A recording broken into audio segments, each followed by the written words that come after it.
अस्सलाम वालेकुम बच्चों, उम्मीद है आप सब लोग खैरियत से होंगे। आज हम ये चैप्टर शुरू करने जा रहे हैं। आज इसको हम डिटेल में पढ़ने वाले हैं, एग्जाम के हिसाब से तैयारी करने वाले हैं। चाहे आप ये कभी भी देख रहे हो साल में, चाहे पेपर में आपके पास 10 महीने बचे हों या फिर 10 दिन बचे हुए हैं, हम आपको ऐसे तैयारी कराने वाले हैं कि आपके है ना फेडरल बोर्ड में 90% से ज्यादा मार्क्स आए। हम आपको इंपॉर्टेंट चीजें एग्जाम्स में क्या क्या एग्जामिनर को चाहिए होता है, ये हमारा पहला लेक्चर नहीं है। तो अगर आपको कुछ चीज समझ ना आए, कंफ्यूजन हो, तो वो इसलिए क्योंकि आपने पहला लेक्चर नहीं देखा हुआ। तो भाई पहला वाला लेक्चर देख लो और ऑर्डर में चलो, बगैर शुरू के कॉन्सेप्ट्स को पढ़े हुए ये आपको कंफ्यूजन, ये पहला लेक्चर नहीं है। अगर आपको पहला लेक्चर देखना है और बाकी सारे चैप्टर्स के भी और इन सारे सब्जेक्ट्स के भी, तो भाई आप जाओ हमारे कमेंट सेक्शन में, यहाँ पे डाली हुई है 4 लिंक।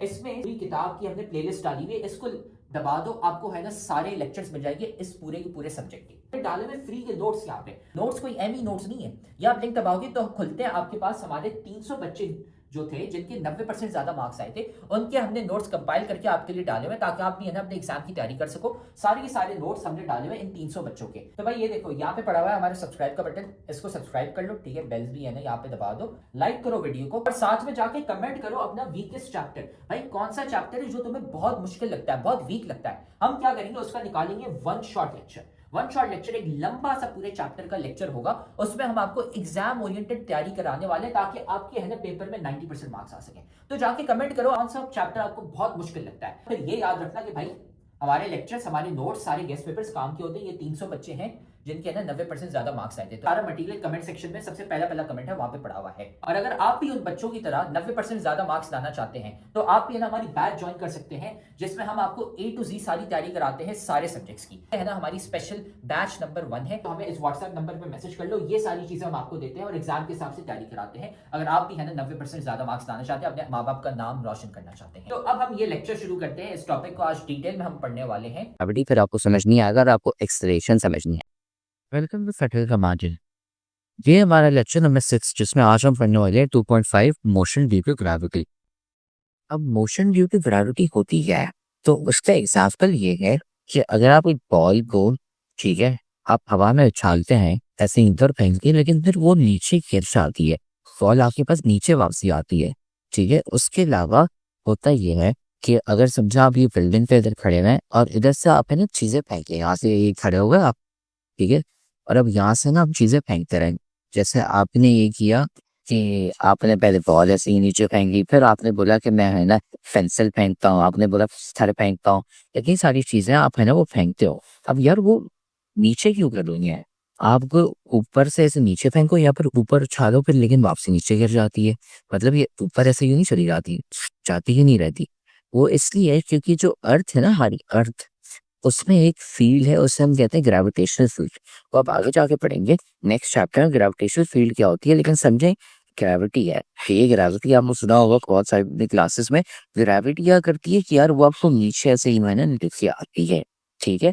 ग्रेविटी क्या करती है, हर चीज को नीचे जमीन की तरफ लेके आती है, क्योंकि ग्रेविटी है उसकी वजह से हर चीज जमीन की तरफ गिरती हो। पहले आप उसको ऊपर फेंको, लेकिन क्योंकि अर्थ पर ग्रेविटी है, ठीक है, because of gravity, because of this gravitational force, ये फोर्स है ना, ये आपको नीचे खींचती है, जमीन की तरफ खींचती है। इसलिए आप खुद को भी छलांग मार के देख लो, कुछ भी हवा में फेंको या कुछ भी ऊपर से नीचे फेंको, हमेशा नीचे ही गिरेगी, ऊपर नहीं जाती रहेगी। ये तो ये है ना पूरा ग्रेविटी की वजह से, और वही नाम है ना यहाँ पे दिया हुआ है gravity, motion due to gravity. Gravity क्या है, एक ऐसी फोर्स है जिसकी वजह से क्या हो रहा है, हर चीज जमीन की तरफ गिरती है जब आप उसको उछालते हो आप, ठीक है। तो इससे हम कहते हैं मोशन ड्यू टू ग्रेविटी। अब ये जो ग्रेविटी है ना, ये एक फोर्स है, ठीक है। उसकी वजह से क्या होता है, एक्सेलरेशन होती है। एक्सेलरेशन कितनी होती है, 9.8 मीटर पर सेकेंड स्क्वायर। इसका मतलब ये है कि एक्सेलरेशन का क्या मतलब है कि यार आपकी स्पीड कितनी या वेलोसिटी कितनी बढ़ती जाती है, ठीक है। तो अब है ना, मैंने एक बॉल को समझे, ये जो बॉल है ना, ऐसे ही मैंने नीचे इसको ऐसे ही फेंका, ठीक है। ये मैंने नीचे फेंकने से होता क्या है, उसकी स्पीड कितनी होती है, तो पहले आप शुरू में 0 होती है, ठीक है। अब एक्सेलरेशन है ना कितनी है, एक्सेलरेशन है आपकी a is equal to 9.8 metre per second square. इसका मतलब क्या है कि आपकी जो हर सेकंड जो वेलोसिटी है वो कितने से बढ़ती रहेगी, 9.8 मीटर पर सेकंड। इसका मतलब क्या है कि पहले शुरू में 0 स्पीड थी, उसके बाद 9.8 हो जाएगी, फिर उसके बाद 80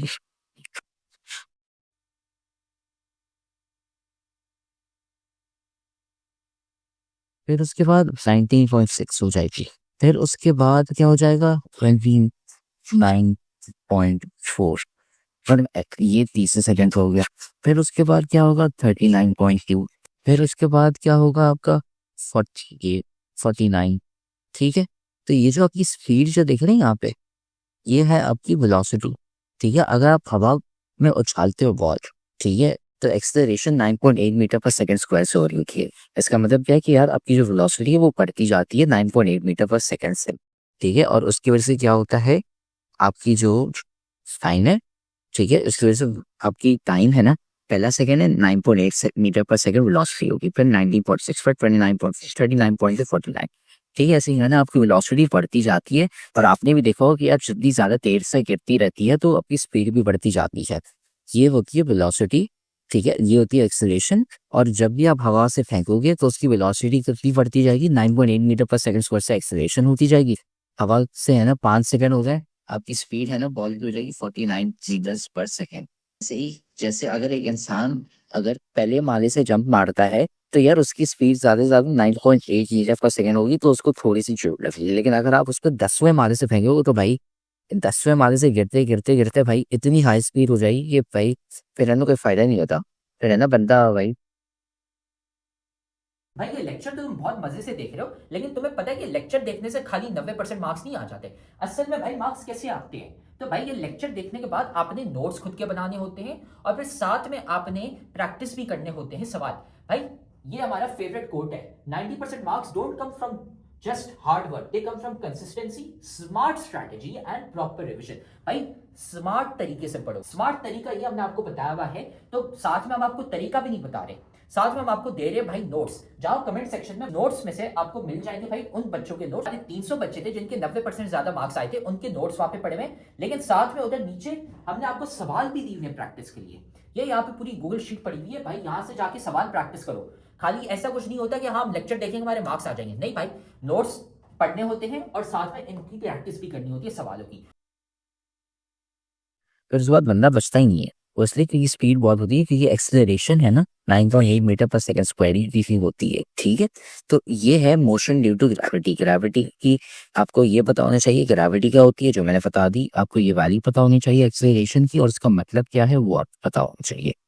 ठीक है, ये है। और उसके अलावा अभी फिलहाल यहाँ पे एयर रेजिस्टेंस का लिखा हुआ है। एयर रेजिस्टेंस क्या है कि यार हवा होती है, जब आप गाड़ी बहुत तेज चलाते हो, बाइक तेज चलाते हो तो हवा आती है, वो हवा है ना उसको रोकती है, जिसकी वजह से फिर एक्सेलरेशन है ना आपकी कुछ टाइम के बाद जीरो हो जाती है, फिर एक कांस्टेंट स्पीड आ जाती है। वो है ना बाद में ज़्यादा पढ़ने की ज़रूरत है, अभी ज़रूरत नहीं है। लेकिन मैं इतना बता रहा हूँ कि जब आप गिर रहे होते हैं तो हवा बहुत तेज होती है, हवा बढ़ती जाती है, और उस हवा की वजह से आपकी एक्सेलरेशन है ना शुरू में 9.8 होती है, फिर जीरो हो जाती है। और जब आपकी एक्सेलरेशन जीरो हो जाती है तो आपकी स्पीड का जो चेंज है ना वो कम होता जाता है, फिर एक टाइम के बाद फिर स्पीड कांस्टेंट हो जाती है। ठीक है, तो ये है आपका मोशन ड्यू टू ग्रेविटी।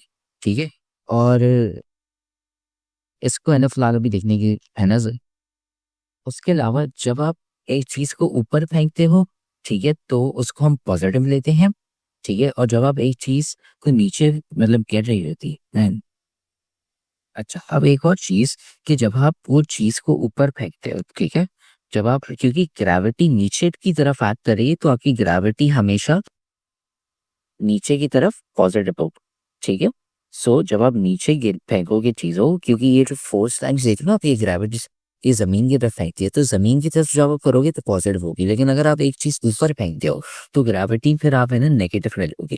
ठीक है, और वही चीज यहाँ पे लिखा हुआ है, अगर नीचे गिरेगी चीज तो पॉजिटिव है, अगर ऊपर की तरफ फेंकेंगे तो नेगेटिव होगी आपकी एक्सेलरेशन। ठीक है, तो यहाँ पे लिखा हुआ है box of A block of mass 2 kg is left from the top of building. How much time will the block take to reach the ground if it strikes the ground with a speed of 78.5 meters per second? और एक हवा का जो effect है वो आप छोड़ सकते हैं, हवा है ना उसमें कुछ नहीं करने वाली। ठीक है, अब सीन यह है कि यार आपने है ना फॉर्मूला अभी अभी पढ़ा था एक्सेलरेशन का पिछले लेक्चर में। Acceleration is equal to velocity upon time. ठीक है, और इसको हम लिखेंगे as change of velocity divided by change in time. ठीक है, एक्सेलरेशन आपको पता ही है 9.8 है। ठीक है, तो ये हो गया आपका 9.8। फिर उसके बाद चेंज इन वेलोसिटी, फिर चेंज ऑफ वेलोसिटी आप देखिए ना स्पीड या वेलोसिटी, ये ना 78.5, तो ये 78.5 है, ठीक है। और फिर आपको टाइम निकालना है t, ठीक है। तो आप करोगे ये t is equal to 78.5 divide by 9.8 करोगे, जो लगभग है ना 8 सेकंड के बराबर है, ठीक है। तो हमारा आंसर आ गया 8 सेकंड, ठीक है। ये है हमारा आंसर इस वर्क डिजाइन का, ठीक है। तो इससे हमारा खत्म हो चुका है मोशन ड्यू टू ग्रेविटी। फिर हम अगले लेक्चर में ग्राफिकल एनालिसिस। तो उम्मीद है अब आपको है ना ये टॉपिक समझ आ गया। हमने सारे के सारे सब्जेक्ट्स और सारे के सारे चैप्टर्स के अपने नोट्स डाले हुए हैं, लेक्चर्स डाले हुए हैं। इधर कमेंट सेक्शन में चले जाओ, नोट्स पढ़े हुए हैं, लेक्चर्स पढ़े हुए हैं, गेस्ट पेपर भी हम आपको दे रहे हैं और इंपॉर्टेंट चीजें भी बता रहे हैं, ताकि आपको है ना एग्जाम की डेट्स भी पता चल जाए और आपका एग्जाम मिस ना हो जाए। सारी चीजें अपने कमेंट सेक्शन में डाली गई, वहां से है ना जाके वसूल कर लो इसको। तो आप देख रहे हो कि हमारी इतने सारे बच्चे हैं जिनके 90% ज्यादा मार्क्स आए। क्यों? सवाल देने के साथ साथ हम सिखाते हैं कि भाई आंसर कैसे लिखते हैं। आंसर लिखने का एक तरीका होता है, वो तरीका हम सिखाते हैं सिर्फ और सिर्फ हमारी बैच वाले बच्चों को, इसलिए हमारे इतने सारे बच्चे हैं जिनके 90% ज्यादा मार्क्स आए हैं। तो अगर आप भी हमारी बैच ज्वाइन करना चाहते हैं ताकि आपके भी 90% से ज्यादा मार्क्स आए, तो हमारी बैच खुली है। इस व्हाट्सएप नंबर पे हमें मैसेज कर लो, आपको ये सारी चीजें मिल जाएंगी। हम आपको सिखाएंगे कि भाई आंसर कैसे लिखते हैं। टॉपर बच्चे जो 90% ज्यादा मार्क्स लाते हैं वो आंसर कैसे लिखते हैं ताकि एग्जामिनर मार्क्स काट ही ना सके, ताकि वो एग्जामिनर बोले भाई ये लो फुल मार्क्स। हमें इस व्हाट्सएप नंबर पे मैसेज कर लो और हम आपको ऐड कर लेंगे हमारी बैच में, और फिर आप भी है ना 90% से ज्यादा मार्क्स ला सकते हैं।